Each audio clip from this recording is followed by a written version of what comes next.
Sergianos entrando em conexão com a Terra. Bom, salvem aí os sergianos. Hoje tem bastante coisa para falar. Eu acho que a gente pode começar mencionando que quem já conhece o curso sabe que ele é ministrado dessa forma. Ele vai feita a leitura dos tópicos iniciais, né? E hoje, como eu estava dizendo, a gente pode começar com esse ensejo aí, que é o seguinte: quando a gente entra em conexão com os sergianos, há uma dúvida das pessoas: olha, mas como isso acontece assim dessa forma aleatória? Não é, eu sigo o cronograma dos sergianos. Então, o que acontece? Hoje a gente pode começar com esse assunto, né? Onde está a política? Não vou falar desse assunto inicialmente. Eu vou declinar. Eu vou fazer o seguinte: eu acho mais pedagógico, mais didático. Aliás, deixa eu mencionar. Hoje a gente modificou o sistema de captura das imagens. Eu estou fazendo a qualidade, eu não sei se a qualidade da imagem deve ter caído um pouquinho. Estou fazendo a coleta direto pela webcam, direto no computador. Então eu vou ter vídeos aí de 30 minutos. Tá? Devo fazer 2 ou 3. Então, vou fazer a leitura dos tópicos e vamos adiante, né? Por que é diferente, né? Por que o sergianismo é diferente da doutrina taoísta? Isso aí foi o André Marques, lá de... tá parecendo uma cidade, esses nomes complicados da cidade, enfim. Ele nos perguntou o seguinte: porque ele já é um sergiano, né? André Marques é promotor lá pelo estado, pelo município, procurador do município. Por que é diferente da doutrina taoísta, né? Por que o sergianismo é diferente de uma doutrina, por exemplo, taoísta? Vamos falar isso aí. Nós vamos falar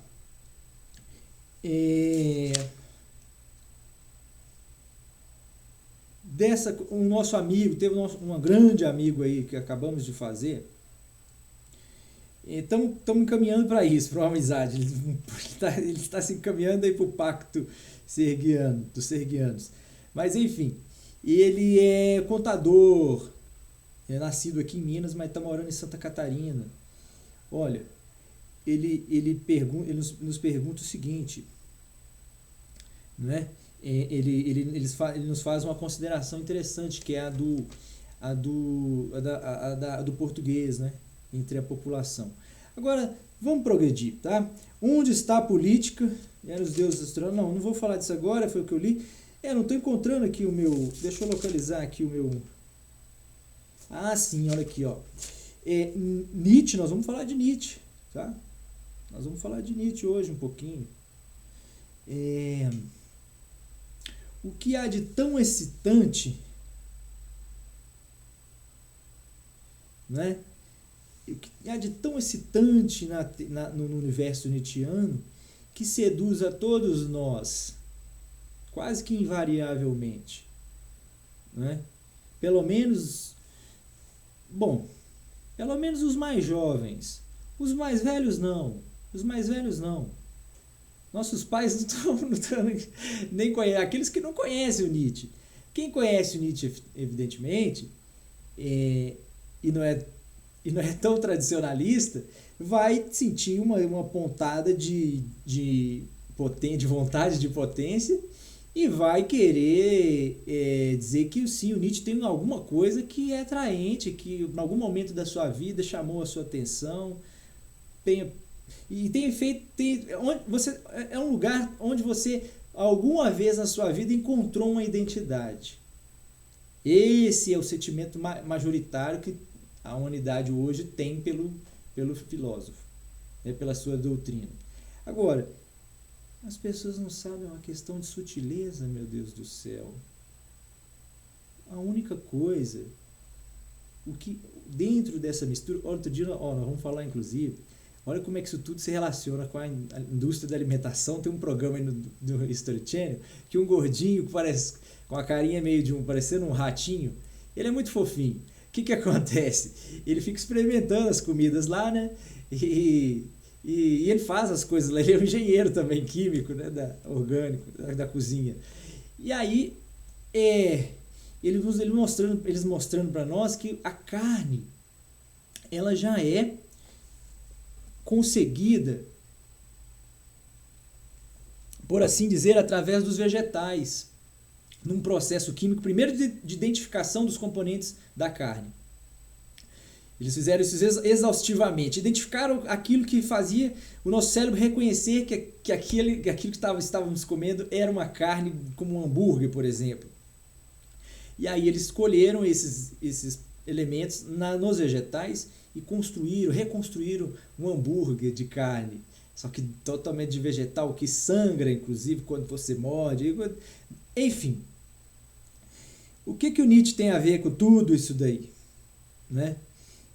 O que há de excitante no Nietzsche para todos nós é esse fato do Übermensch, do super-homem, e melhor, do para-além do homem.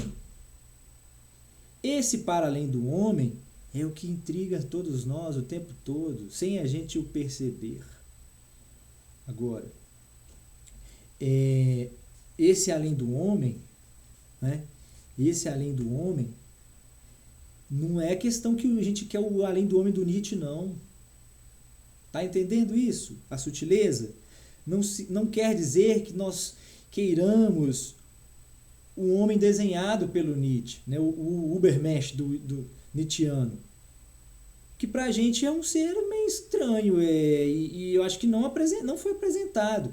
O Zaratustra, eu acho que é o personagem que deseja, que anseia isso, mas ele não é o próprio para além do homem, não, porque eu não quero pensar que ele seja, porque o Zaratustra é muito solitário, né?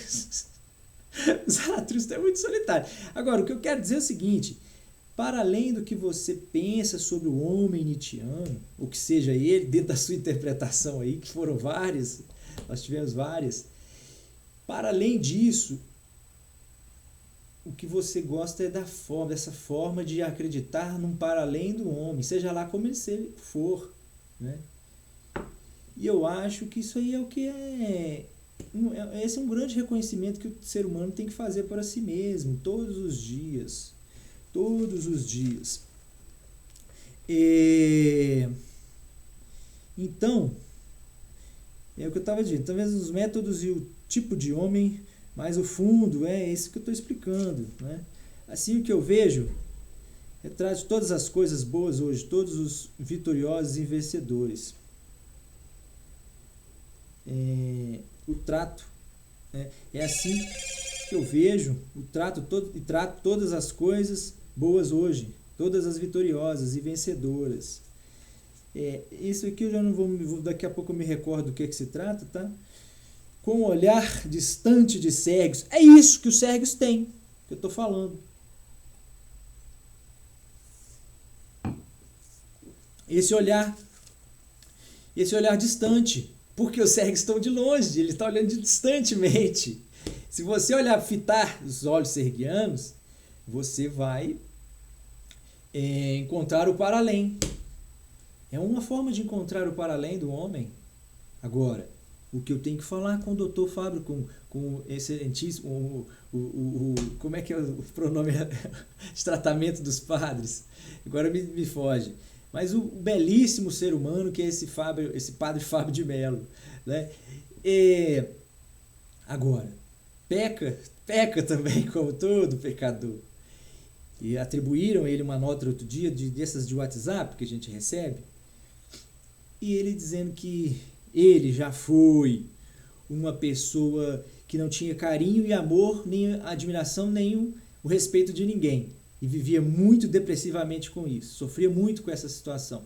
E depois ele, como ele mudou, ele diz agora que está diferente, que é diferente. E certamente é, porque as pessoas gostam dele. Estão massageando o ego dele a todo instante. Né? Agora, o que acontece? Ele diz que ele tinha que agir com certa gratidão, né?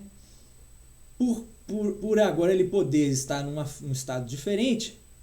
Então ele tem que sentir, ele tem que dar apoio, gratidão, ele tem que motivar essas pessoas que estavam como ele, que um dia o Senhor assim o encontrou. Né? Foi até bonito que ele colocou. Por isso que eu acho que é dele. Eu acho que não foi outra pessoa que fez, porque foi ele sempre fala, as sentenças fabianas são sempre em forma de poemas, né? Então, o que acontece? Eu acho que nesse texto ele usou muito eu ouvi muito eu. Eu não vi o para além do homem ali. Eu não vi. Eu vi o eu, não vi nem o coletivismo ali. Eu vi nem o coletivismo ali, nem o coletivismo comum, nem o coletivismo especial, né? O coletivismo de quantidade e o de qualidade. Eu não vi nenhum dos dois. Eu vi só o para além do homem, né? Eu consigo só ver o para além do homem. Agora, ele não enxergou esse para além, falou nele o tempo todo.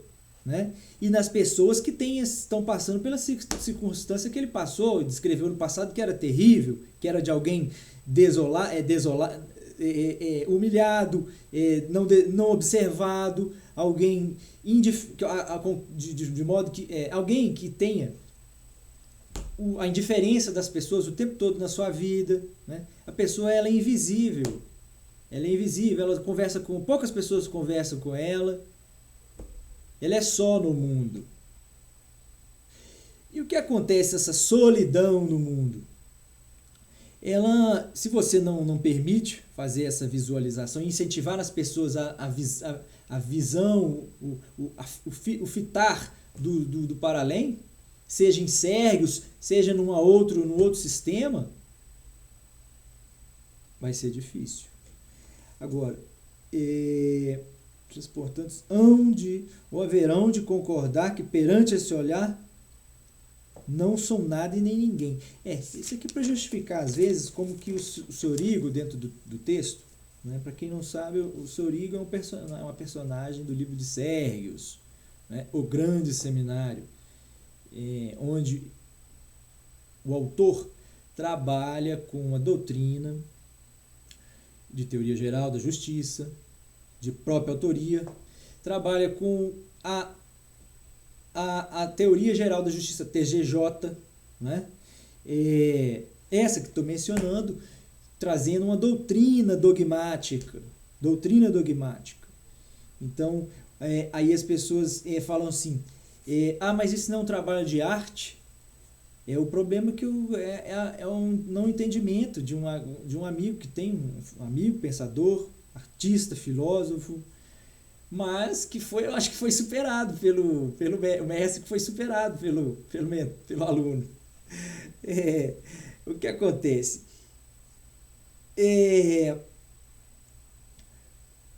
Os sergianos são mais pretensiosos que a própria arte. Agora, eu explico o porquê. Pelo seguinte, a arte, veja bem, já estou entrando num tópico de arte, hein? Olha aqui, isso aí é a primeira vez, olha, aproveitem aí, porque geralmente eu não faço essas incursões nesses universos paralelos da filosofia, não. Eu atuo mais na minha área de política filosófica. Só um segundo.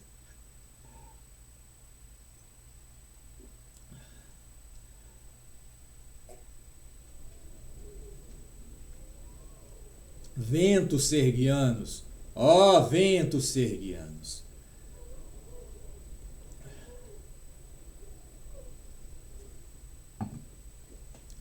Bom, o que a gente pode falar além disso?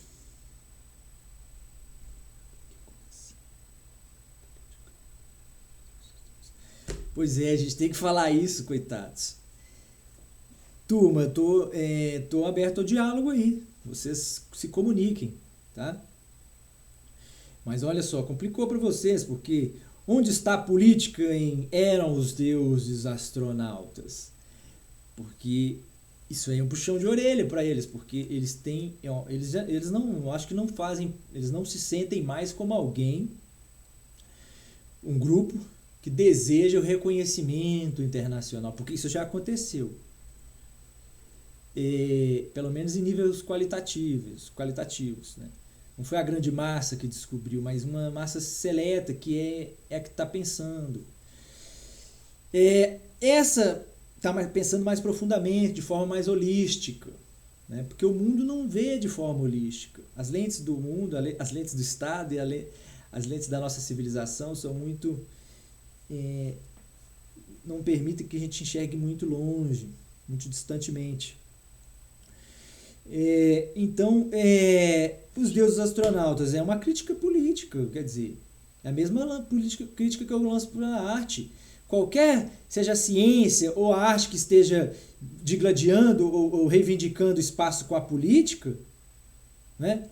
Reivindicando a autoria, porque elas trabalham juntas o tempo todo, são indissociáveis, na verdade. A gente é quem as delimita por uma questão didática e de organização e concatenação do pensamento. Agora, você veja bem,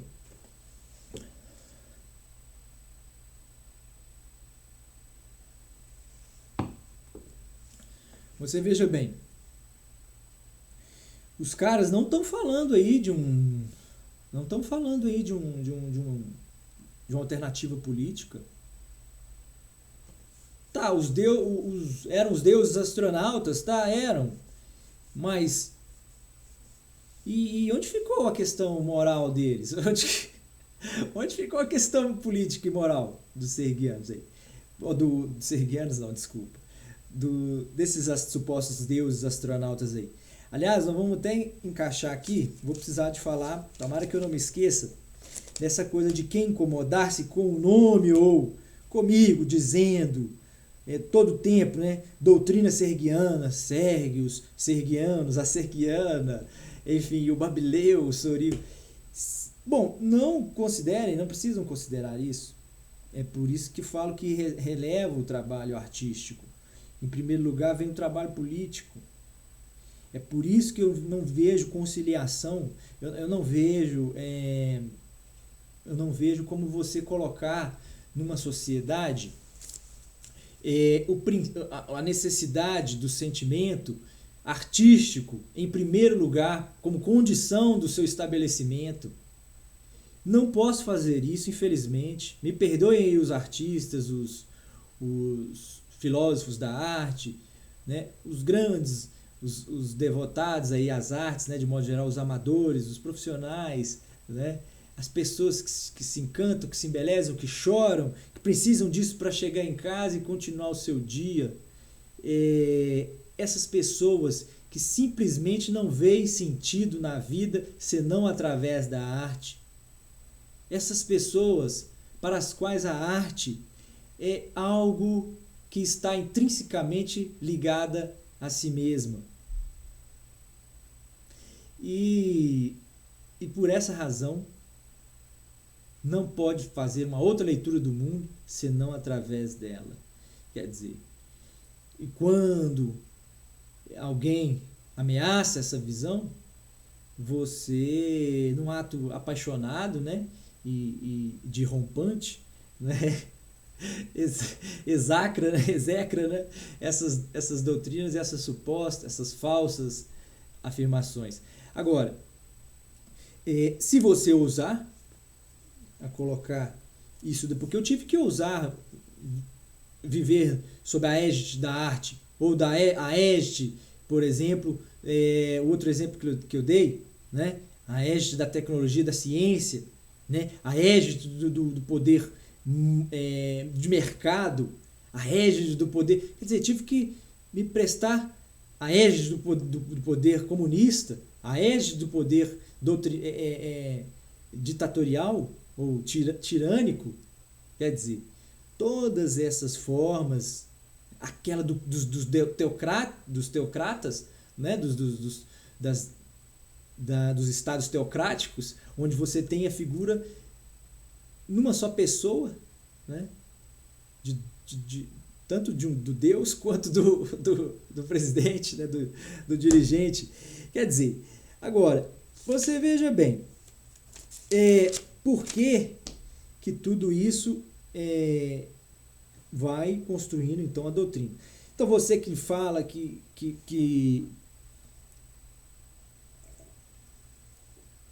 não precisa se incomodar, não se preocupar com essa questão dos serguianos.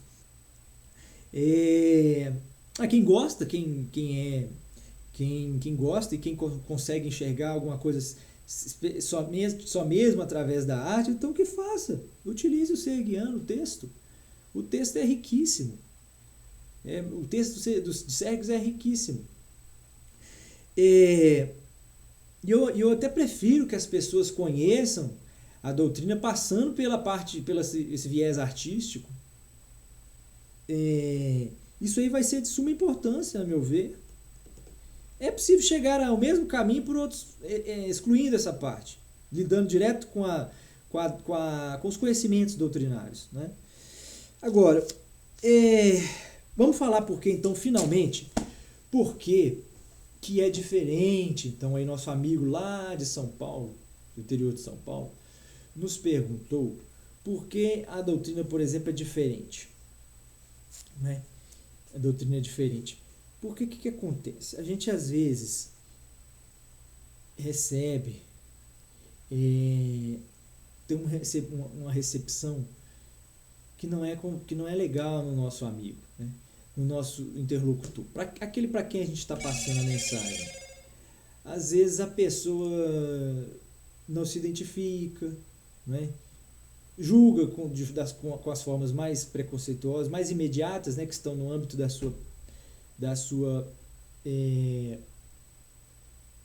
no seu preconceito, né? Então, o que a gente diria fundamentalmente a diferença da doutrina serguiana para a doutrina taoísta? Por exemplo, vejam bem, eu vou lhes dar um exemplo. A doutrina taoísta, vamos supor que ela tem um problema para resolver. Esse problema, primeiro ela tem que falar qual é esse problema, né? Ela tem que falar qual é esse problema, né? Ela tem que falar como resolver esse problema e por que resolver esse problema. E tem que dar ao meio a sua alternativa, né? Quando você vai na doutrina taoísta, você vê que ela não tem. Ela é bela, é linda, é maravilhosa. Ela é bela, é linda, é maravilhosa. Mas você vê que ela não tem um trabalho de associação coletiva. Essas doutrinas aí orientais, elas são muito assim. Elas encantam as pessoas, mas elas captam essas pessoas pela essa parte do espírito delas. E elas se afastam muito da realidade. Essas pessoas, com todo respeito, eu sou um encantado por essas religiões, por esses dogmas, eles nos convencem de que há uma superioridade do espírito sobre o corpo. De alguma forma eles fazem isso. É esse momento que a gente peca, porque a gente tem que sempre considerar como semelhantes ou iguais esses desejos espirituais e carnais. Isso é um primeiro ponto, tá? Só um primeiro ponto.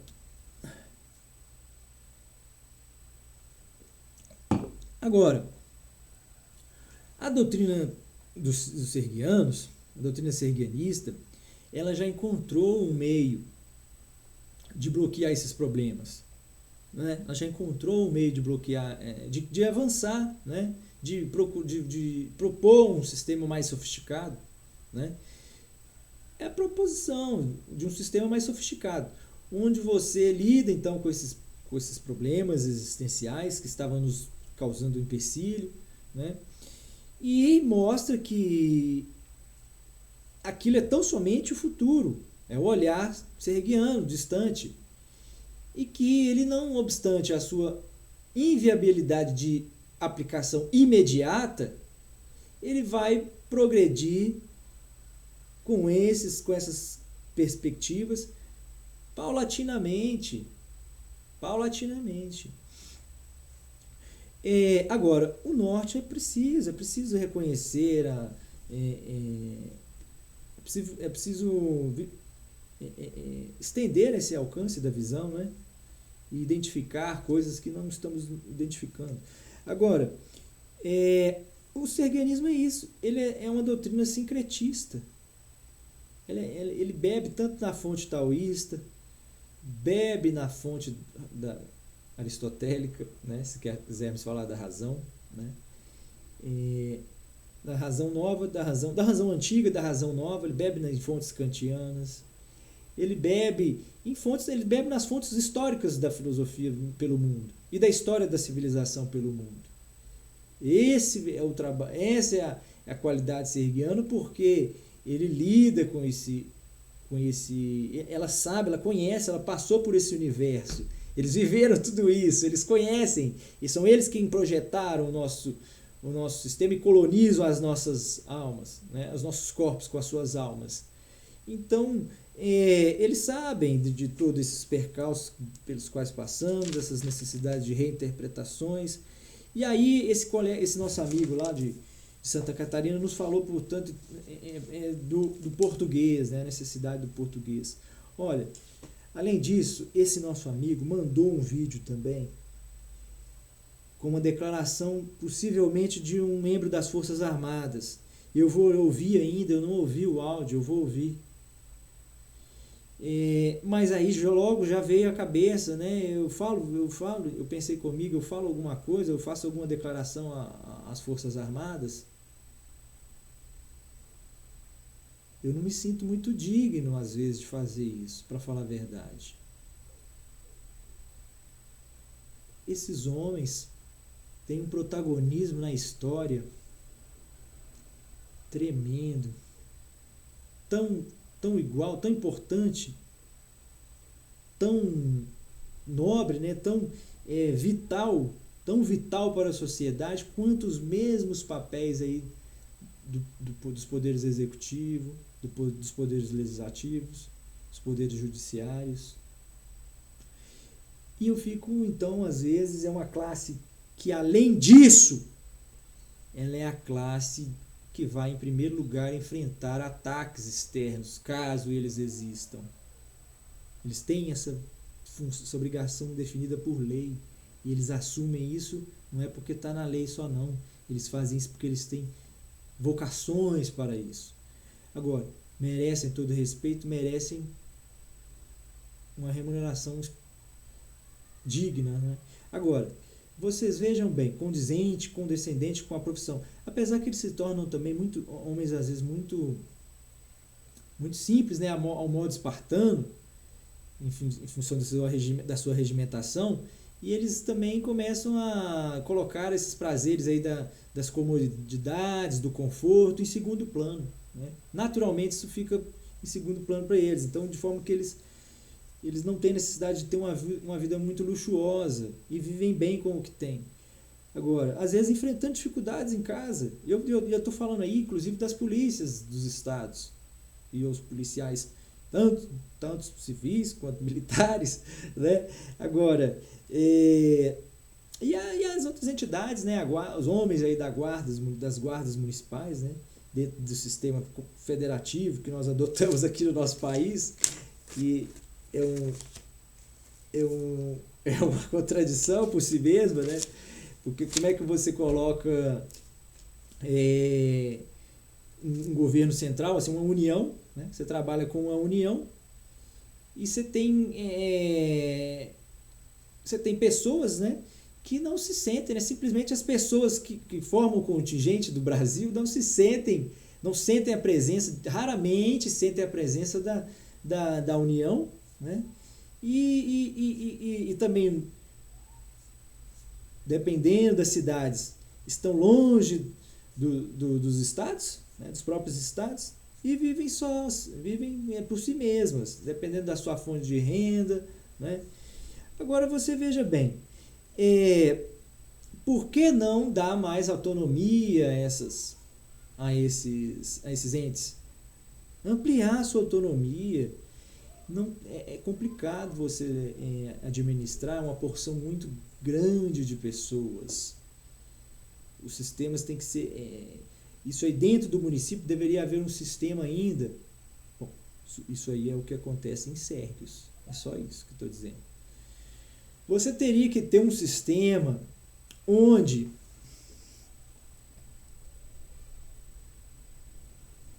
o primeiro vídeo está finalizando. Vou fazer uma pausa daqui a uns minutinhos e vamos para um outro vídeo, tá bom? Bom, mas então, prosseguindo.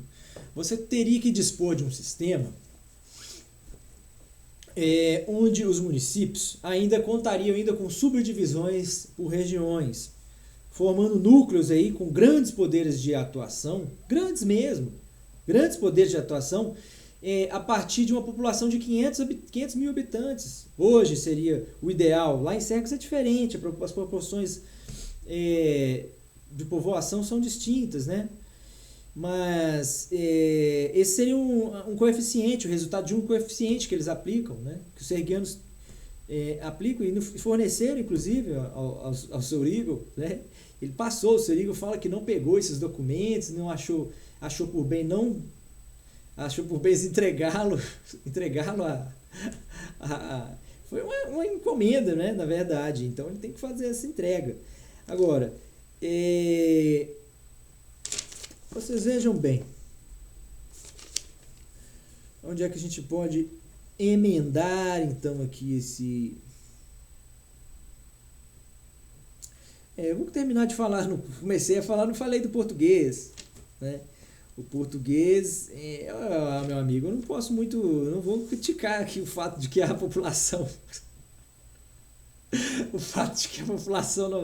não entende bem a leitura, não é uma população que lê, enfim, e não vou fazer isso, seria de uma forma, algo muito discreto. Agora, a população conhece a si mesma, né? O brasileiro conhece a si mesmo, né? Isso aí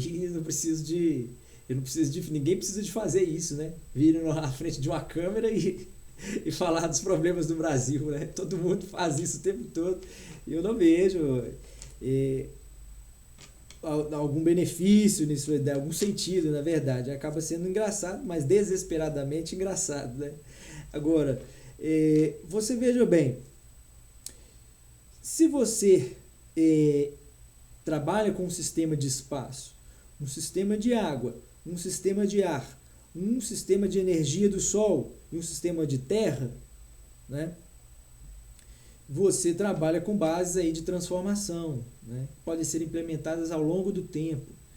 Então, é preciso ter... Quem conhece a doutrina sabe desses itens que mencionei aqui, sabe da importância dessa visão, dessa percepção, né? Dessa categoria de tipos, né?